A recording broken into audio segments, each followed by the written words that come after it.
This is Hidden Killers with Tony Bruschi. Convicted family I don't know why we have this sort of music playing for this, but it's kind of a weird one. But it kind of felt like the grocery store with the intro. Maybe that's it. Tell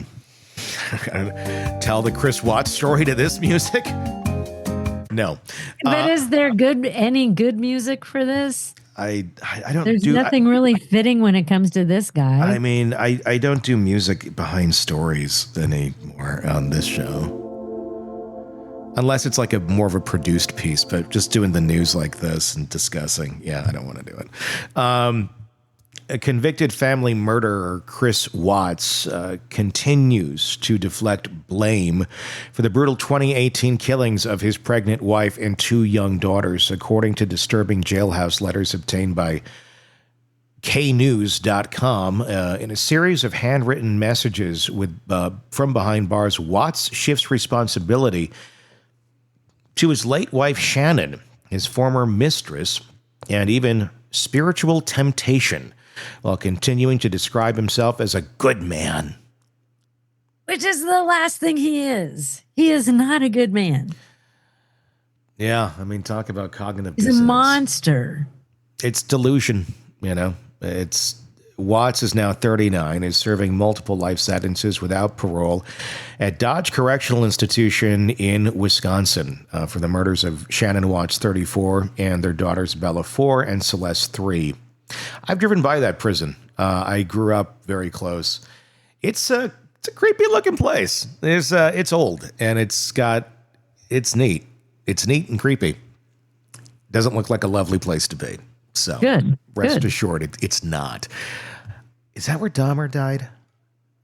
Oh, I don't know. I know he. I'll look it up. I think he was there for a while. I don't know if he was there at death. Because they moved him around, if I remember correctly. I grew up when Dahmer Columbia Correctional Institution. Okay, yep, you're right. Another fine location. The horrific killings gripped the nation in August of 2018 when Watts initially pretended to be a grieving husband and father during media appearances, only to later confess to the crimes after being confronted with damning evidence. But in letters written to acquaintances, friends, and even addressed to God, P.O. Box Heaven. It's like if you go to the devil, P.O. Box 666. Watts portrays himself as a victim of circumstances. He calls Shanann a control freak who he claims ignored his emotional needs and drove him into an affair with coworker Nichol Kessinger. So that's all his wife's fault. Not his fault. We're going to go for narcissistic personality disorder for 100.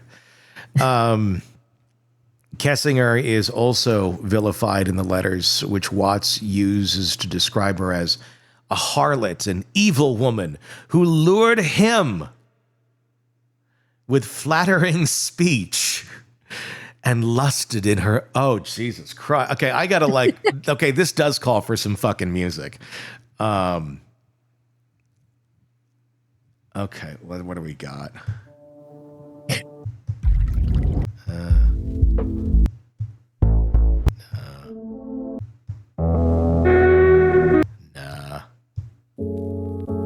Maybe we go back to this. That one? Yep. Kessinger is also vilified in the letters, which Watts uses to describe her as a harlot, an evil woman who lured him with flattering speech and lust in her eyes and flesh. Creative writer, I'll give him that. Yes, it's no fault of his own. If she wouldn't have looked at him with lust in her eyes and flesh. Yeah, that lust in her eyes and flesh. You know, you like your flesh do that. Lust in her flesh. This is fucking narcissist to creepy, extreme, creepy. Evil, almost it's evil. Everybody else. It's his wife's fault that he killed her. It's the mistress's fault that he had an affair with her because the lust in her eyes and her flesh. Flattering speech. How can you say no to flattering speech? There's guys out there that are like this too, that have not killed He's anybody. one of them. Yeah. It's creepy as shit. How do you? Despite these deflections, Watts offers little genuine remorse, even referring to himself as still a good man, led astray. See, so it was other people's fault. He was led astray. He's a good man, but it's them. That's the shit he's telling himself. That's amazing. And the thing is, this guy gets women's letters all the time, and I'm sure oh pictures. My God, that's what and I'm makes sure me that's so what sick. That's what enables this. That's why he is where he is in his mind, because he's getting that stuff. Yeah, all these women are writing him letters all the time. I think that should be a crime, honestly. I mean, I think it should be. It's. Now I know. I think your mail service is, if you're like convicted of something like this, no mail. Well, and I know with BTK here, because he's imprisoned in a town about 30 miles from here, that he got, like the whole entire time, he just cataloged all of the stories about him. And, he obsessed about the coverage of him and people talking about him. So they actually banned any magazines, newspapers, or any media at all. Yeah. Like he couldn't receive anything. Yeah. To me, somebody like this guy, he loves getting the attention from all these women. Couldn't you ban it? Couldn't you say he's not getting mail? I don't know. I mean, if you can do it for BTK, why couldn't you do it for this guy? And I'm assuming BTK might have gotten letters. I don't know that. Yeah, maybe the mail service is different. But I do know that they banned the media. Like he could not get magazines. Or it could be like only like through attorneys or something. I don't know. I mean, just some sort of filter that would be like, and look, you got to filter this sort of stuff. You can't get fan mail. Like this guy shouldn't be able to get fan mail. There's certain people, family you can communicate with. There's a certain ones, and if you want to apply for someone else, they have to go and see why. But what this guy did was so horrific. And the fact that women, and then for some reason, like when I've read stories online about this, there's a picture of him that's just like this, him without a shirt on. He's all jacked these days. Yeah. And I'm like, that's the picture the women are seeing. And why is that picture accompanying this? Because you look at the picture and go, man, he's a really handsome man. Yeah. I'm like, no, why don't show that picture of him? I agree. Why that picture? I feel like it should be like basically like if you're in. I mean, like there's plenty of people who are like, it's all these rights and like I'm not like wanting to make it a fucking dungeon, which it already is. But I'm just saying, why feed into these people's delusions and like that's unhealthy. That's unhealthy because you're building this person up into the thing that you're supposed to be correcting them from. So, and he didn't really think about the rights of his wife or his two little girls or their lives. He didn't care about that. No. Even if, so he's blaming his wife and his mistress for why they made him do what he did. Then why did he kill his two little girls? Well, look, at the end of the day, this is mental illness, or it's probably mental illness, personality disorder, probably a combination of the two. Yeah. Still, I have zero sympathy. None. But like, I always try to explain it, and like, because when you look at this, you think of things on your plane and who you are and who each of us individually are, and how insane. Like, how could you possibly do this? But you can't look at it that way because that's not what they are. It doesn't excuse anything, but it helps kind of make sense if you want to get behind the fucked up mind of it.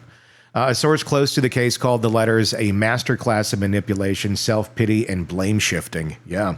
Instead of owning the unimaginable crimes he committed, Watts cast himself as a weak, misguided soul corrupted by others. The source said Chris Watts is not a victim. He is a calculating killer who refuses to take full responsibility even now. Watts' deception began almost immediately after the murders. On the day his family was reported missing, he gave emotional interviews on local news, pleading for their safe return. Behind the scenes, however, law enforcement uncovered surveillance footage of him loading his family's bodies into a truck. He later confessed to that in the early hours of August 13th, 2018. He strangled Shanann in their home while she was still pregnant with their son.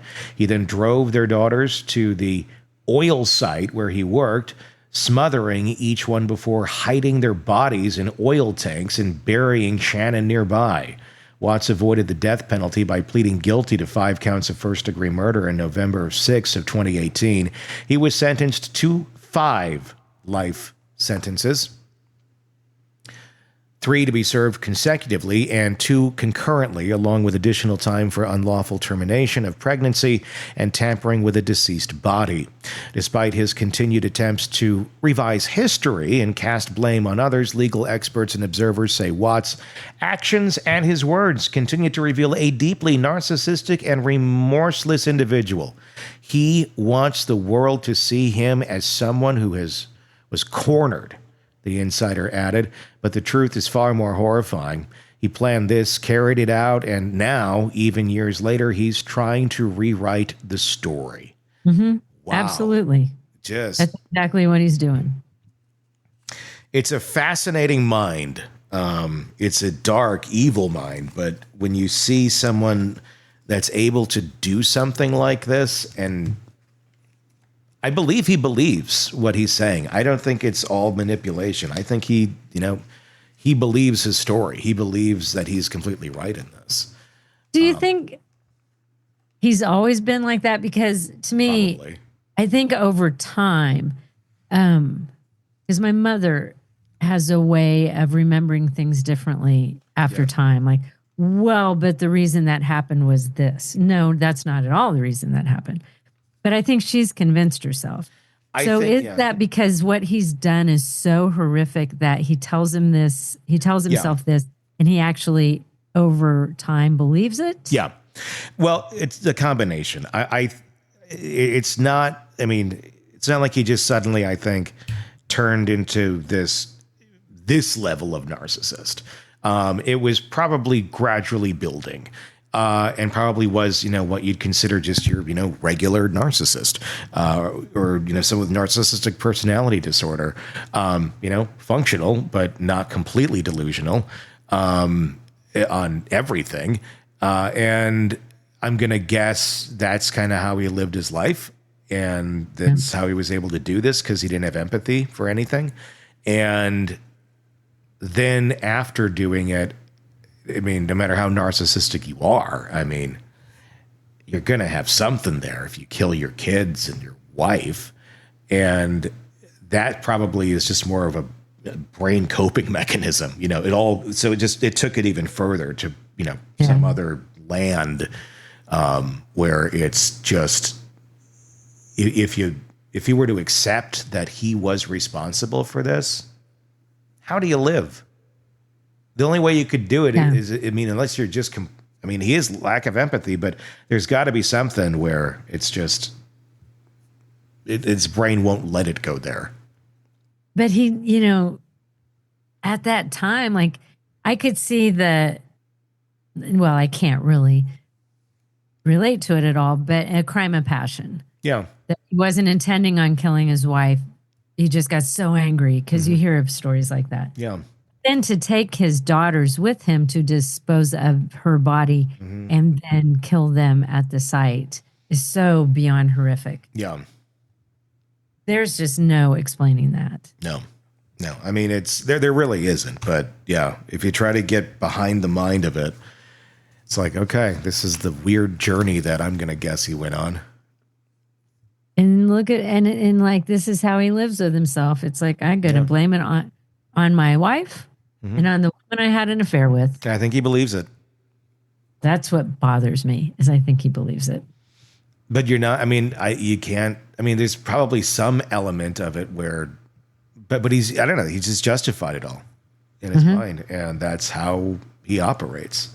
And then he gets reinforcement from the, whatever the hell they are that send him, photos and love letters. And with time, people like that look back on those, like my mother, like with time that passes. Oh, now I see. That's what she was doing. She caused me to do that. She was controlling me back then. I remember that one time. Look how she controlled me. So I think they can rationalize it in their brain. It's all rationalized. And they're already have the propensity to always be the victim. That's how they've survived. That's how, from whatever happened in life, to bring into that to being your coping mechanism. But then it just, some people just kind of evens out at a level, and some I think after a traumatic event like that you caused, I think it breaks almost, where it may be like there, all of a sudden, boom, like to a crazy level of just believing your own bullshit without any feeling that you're wrong. Yeah. I wouldn't have done it had it not been for them. Yeah. Ugh. Yeah. Son of a bitch.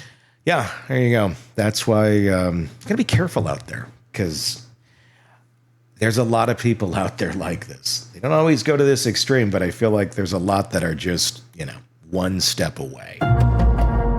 Craving non-stop true crime updates? Press subscribe now and get the latest cases, analysis, and expert commentary delivered straight to your feed. Only from the Hidden Killers podcast and True Crime Today. She was a doting mother, the kind who baked cookies, made the best homemade Halloween costumes, and never missed a PTA meeting. The perfect mom. Until the police found something buried in the backyard. A secret she kept for years. A secret she thought would never come to light. The neighbors gasped. Not her. She's so nice. But people forget.